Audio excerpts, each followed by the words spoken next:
Have you ever met someone and felt as though you already knew them?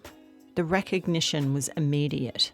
Before you knew their history, understood their personality, or had any logical reason to trust them, something within you responded. Perhaps their energy felt familiar. You experienced vivid dreams, undeniable synchronicities, or an inner knowing that this meeting was significant. For many spiritually aware people, soul recognition is not an abstract belief. It is, in fact, a lived experience. But what happens when a connection that feels sacred also becomes painful, confusing, or destabilizing? Can someone be part of your soul journey without being a safe life partner?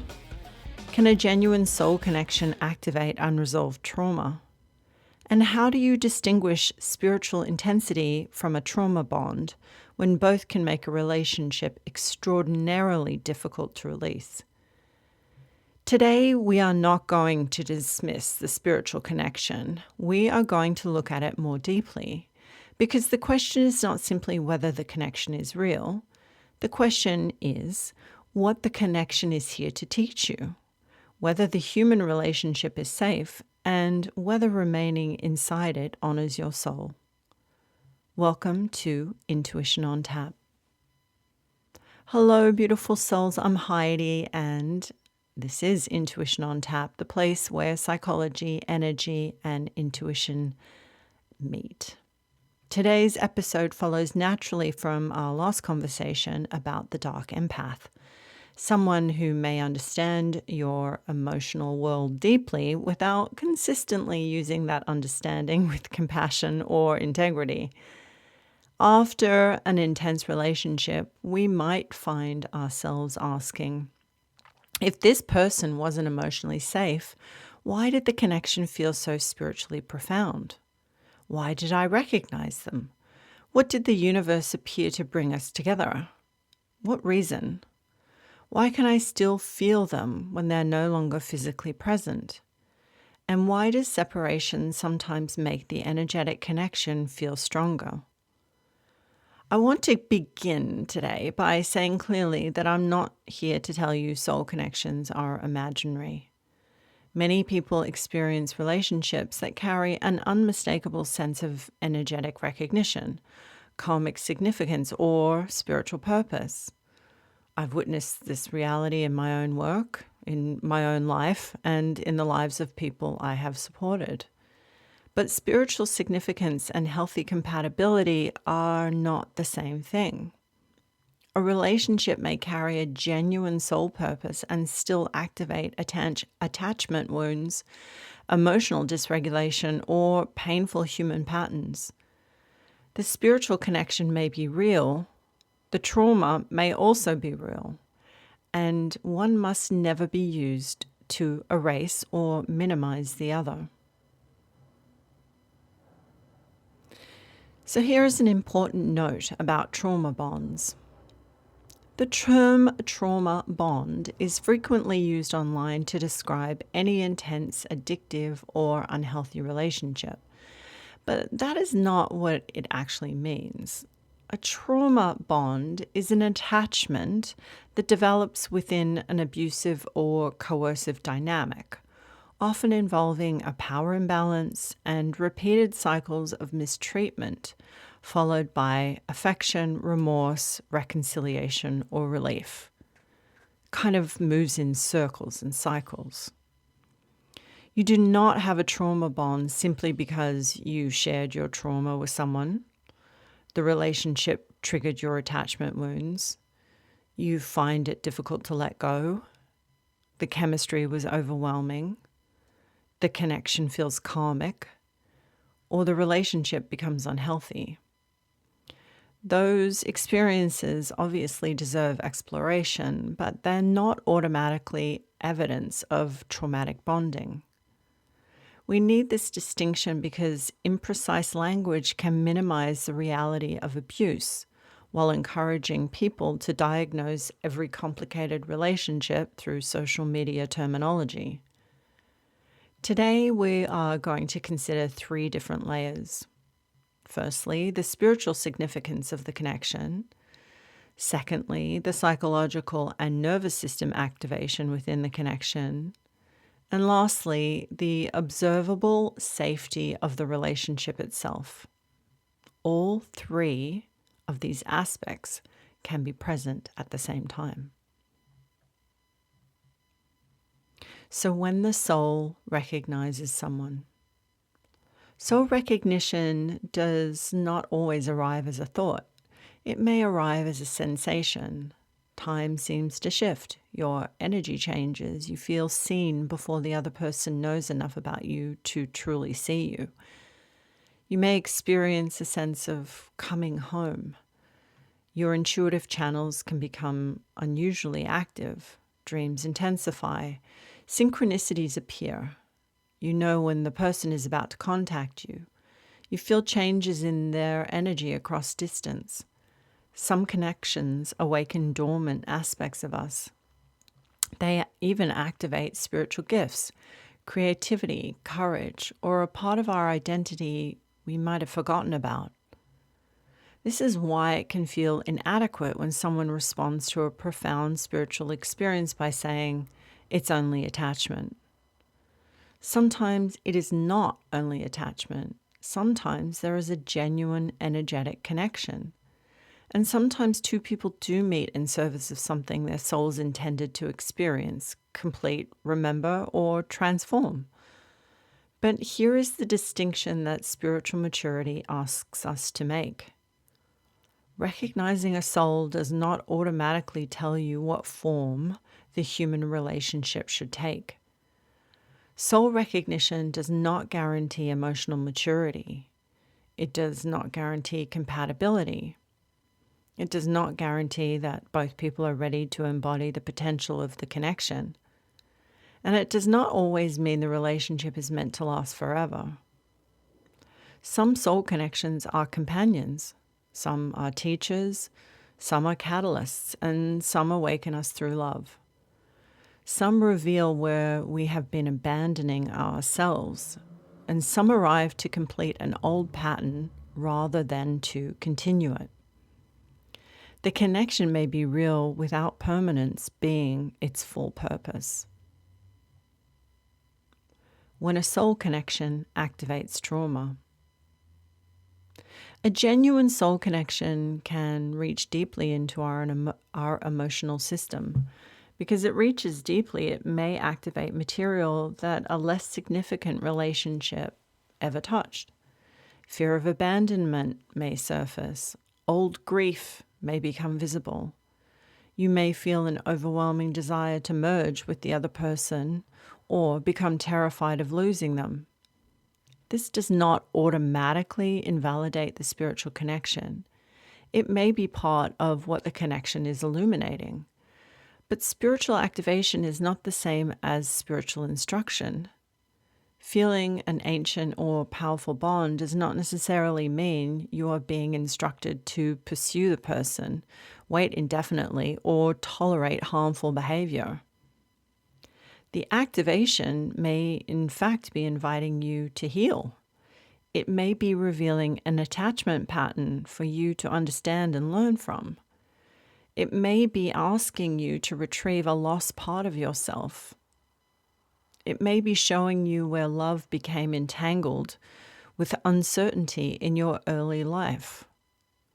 Our attachment system is designed to prioritize connection, particularly when connection feels threatened. When another person becomes inconsistent, your attention may narrow around them. You monitor messages, changes in tone, and periods of distance. Your body can interpret their return as enormous relief.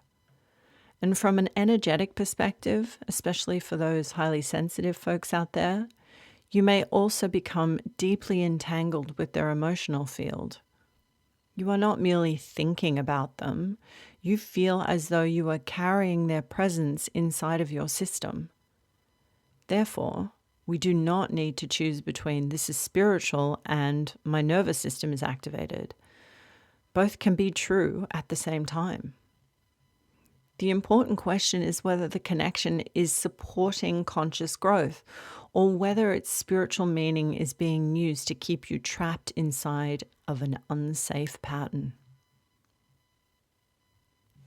What creates a trauma bond? Traumatic bonding can develop through cycles of mistreatment and reward. There may be cruelty followed by tenderness, withdrawal followed by intense pursuit, humiliation followed by praise, threats followed by reassurance, control followed by apparent freedom. The loving period feels extraordinarily powerful because they arrive after distress. Your system experiences relief, and when relief repeatedly follows fear or emotional pain, it may be interpreted as proof of love, hope, or restoration. You begin waiting for the beautiful version of the person to return. You may believe that if you communicate more clearly, heal more deeply, remain loving enough, or raise your vibration, the relationship will finally stabilize. But the conditions continue changing. You are always one breakthrough away from the relationship you were promised. This is different from ordinary conflict. Healthy relationships contain mistakes, ruptures, uncomfortable emotions, and imperfect people. It's completely normal. The difference is that healthy repair includes accountability, empathy, and sustained behavioral change alongside taking responsibility for yourself and your choices. An apology is meaningful when it becomes part of a new pattern. If the apology merely resets the cycle, the peaceful period is not necessarily healing. It may be the beginning of another rotation. No spiritual contract requires you to remain available for abuse. And no karmic lesson demands that you repeatedly sacrifice your safety. And no soul connection gives another person unlimited access to your life or your energy. I've said this to many a client over the years. It's one thing to say something, and it's another thing to act in alignment with those words. So I always encourage people to check. Do their actions match their words? Just keep asking yourself that question whenever they behave poorly. Soulmates, twin flames, and spiritual bypassing. Spiritual frameworks can help us understand experiences that ordinary language cannot fully contain. Terms such as soulmate, karmic partner, and twin flame can give meaning to the profound recognition we feel. The problem is not the spiritual framework itself. The problem begins when the framework makes harmful behavior untouchable. Inconsistency becomes divine timing. Avoidance becomes the runner phase. Obsession becomes evidence of telepathy. Emotional pain becomes proof that the connection is powerful. A refusal to commit becomes a sacred separation. And your boundaries become evidence that you have failed to love unconditionally. This is not spiritual devotion. It is spiritual language being used to rationalize self-abandonment. Unconditional love does not require unconditional access and self-abuse. You may love someone at a soul level and still close the door at a human level. You may recognize the sacredness of a connection while refusing the conditions under which it is currently being offered. And you may believe the universe brought someone into your life without concluding that the universe wants you to stay in a destructive relationship. Sometimes the completion of a karmic pattern is the moment you stop repeating it. Sometimes the soul lesson is not how to hold on. It is how to choose yourself without denying the love that you have felt. energetic cords and the difficulty of letting go. When a relationship ends physically, it does not always end energetically. You may still dream about the person, feel waves of emotion that seem to arrive from nowhere, sense them before they contact you, experience memories or bodily reactions that feel stronger than ordinary thought. Some people understand this as an energetic cord, an ongoing exchange or connection between two people whose lives and emotional fields have become deeply intertwined. A cord is not automatically negative. We hold energetic connections with so many people that we love. But a cord can become draining when it is continually fed through rumination, fear, fantasy, checking, psychic monitoring, or unresolved emotional pain. Energetic release does not require you to declare that the connection was false. It means releasing the form of connection that is no longer serving your well-being. You can honor the soul while releasing the struggle. You can return another person's energy with compassion and call your own energy home. You can stop feeding the bond without denying what it meant. And you can ask that that connection transform into whatever form best serves your highest good, without insisting that this must mean romantic reunion. Sometimes energetic sovereignty is the deepest expression of spiritual love. Familiarity, recognition, and safety. People often say they felt like home.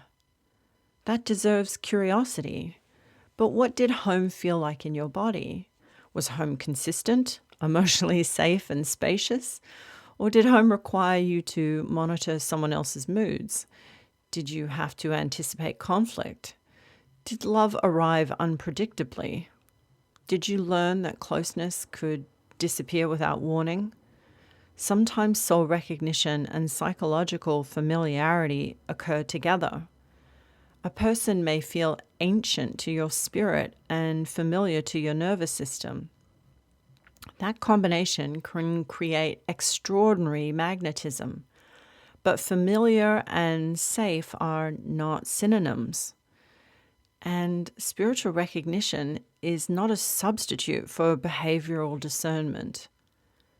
Instead of asking whether the spiritual experience was real, perhaps begin observing what the relationship produces over time.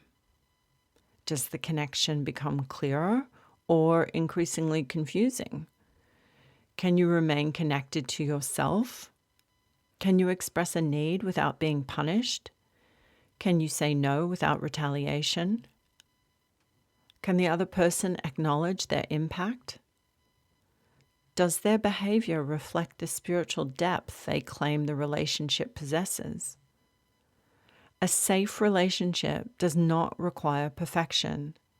It requires enough honesty, consistency, and mutuality for both people to remain whole. 7 questions for spiritual discernment. If you are trying to understand an intense connection, I invite you to sit with these 7 questions. 1.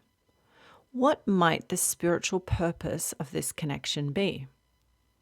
Try not to assume the purpose must be lifelong partnership.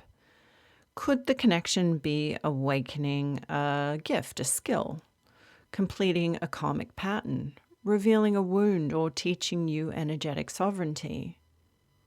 Remain open to a purpose larger than possession. 2. Does the relationship expand my life, or does it consume it? A meaningful connection may challenge you, but you should still be able to access your friendships, your purpose, your health, and your inner world. Spiritual growth should not require the disappearance of your identity. 3. Am I responding to who this person consistently is, or who I sense they could become? This is a big one for the empaths out here. Your intuition may perceive someone's potential, but a relationship is lived with their present behavior. Potential is not a promise, and you cannot love someone into their potential. 4. Can I set a boundary without retaliation? Someone may feel disappointed by your boundary. That is different from punishing, threatening, humiliating, manipulating, or spiritually judging you for having one in the first place. 5. What do their actions reveal? Synchronicities can tell you that a connection is meaningful. Behavior tells you whether the relationship is safe. You need not choose one source of information while ignoring the other. 6. Does my knowing become clearer after regulation and energetic clearing? When you are activated or energetically entangled, every feeling may seem urgent. Ground yourself, rest, clear your field, call your energy home, then ask again.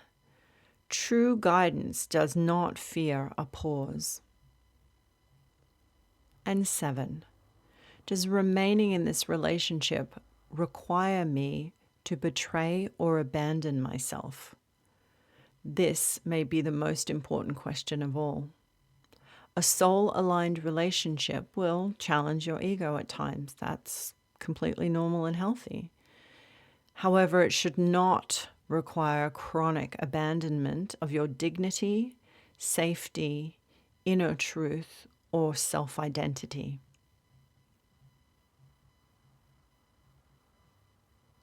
Here is a short guided soul and nervous system discernment. If it feels safe, place both of your feet on the floor. Allow your hands to rest comfortably and take a slow, deep breath in and gently release it. Imagine your energy gathering back towards you from every conversation, every memory, every imagined future, and every unanswered question. You are not cutting yourself off from love. You are returning to your own center. And as you continue to breathe, gently bring the person to mind. Do not focus only on the most beautiful moment, and do not focus only on the most painful moment. Allow the complete pattern to become visible. And now ask yourself, what does my soul recognize in this person?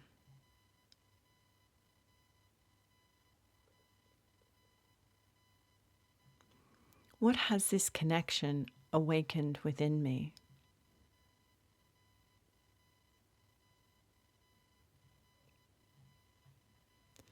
What has this relationship revealed to me that I can no longer ignore?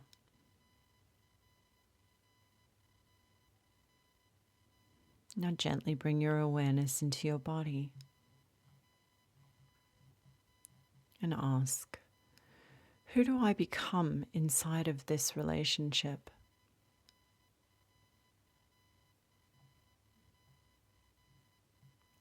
Can I remain fully myself, or do I continually edit myself to preserve the bond?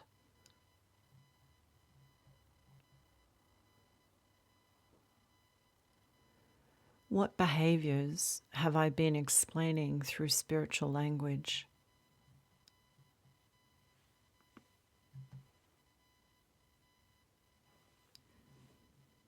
What spiritual truth have I been dismissing because other people could not understand it? Allow both answers to exist, Because you do not have to reject your spirituality to see the behavior clearly.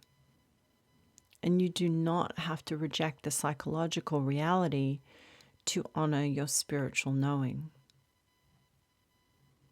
Now ask yourself, if this person never changed, what would my soul ask me to do?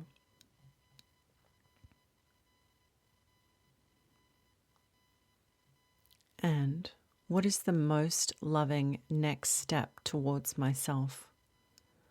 Not the decision that resolves the entire future, just the next honest step.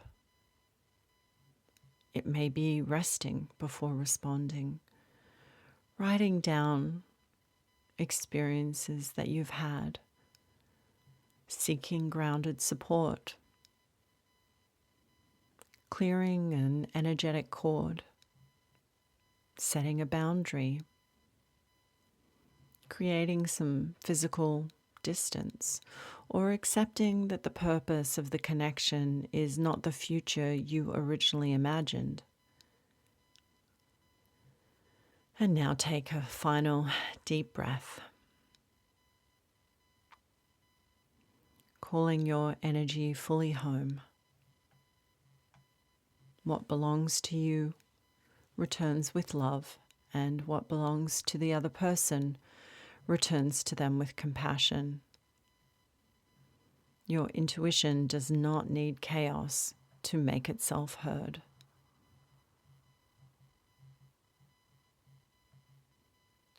Perhaps this person did arrive for a reason, and perhaps you knew them before. Perhaps your souls agreed to meet at this precise moment, but the reason may not be the one you originally imagined. They may not have come to complete you. They may have come to awaken you, to reveal where chemistry was overriding consistency, where empathy had become over-responsibility, and where spiritual devotion had become self-abandonment, or where an old karmic pattern was finally ready to end.